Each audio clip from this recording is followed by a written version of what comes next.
রাজধানীর মিরপুরে শিয়ালবাড়ীতে একটি পোশাক কারখানা ও একটি রাসায়নিকের গুদামে আগুনের ঘটনায় ৯ জনের লাশ উদ্ধার করা হয়েছে।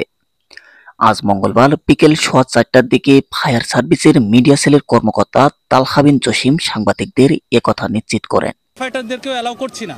তা আমরা সর্বোচ্চ প্রযুক্তি যেগুলো লুপ 60 না পাওয়া গেছে না, যায় নাই, কিন্তু অন্য একটা খবর আছে হাসপাতাল।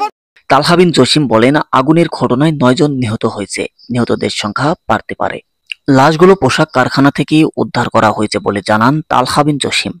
তিনি বলেন, লাশগুলো কারখানার সামনে রাখা হয়েছে। পরবর্তী আইনগত প্রক্রিয়ার জন্য লাশগুলো পুলিশের কাছে হস্তান্তর করা হবে।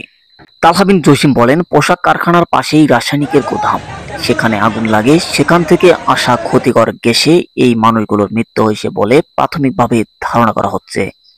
আগুন নিয়ন্ত্রণে ফায়ার সার্ভিসের ১২টি ইউনিট কাজ করছে বলে জানান তালহা বিন জসিম। আজ দুপুর ১:১৫টার দিকে এই আগুন লাগে। ফায়ার সার্ভিস জানায়, পোশাক কারখানাটি ৭ তলা বিশিষ্ট। রাসায়নিকের গুদামে ব্লিচিং পাউডার, প্লাস্টিক, হাইড্রোজেন পার অক্সাইড ছিল। সমিত দর্শক, এইরকম মর্মান্তিক ঘটনা বাংলাদেশে প্রায় ঘটেই চলেছে।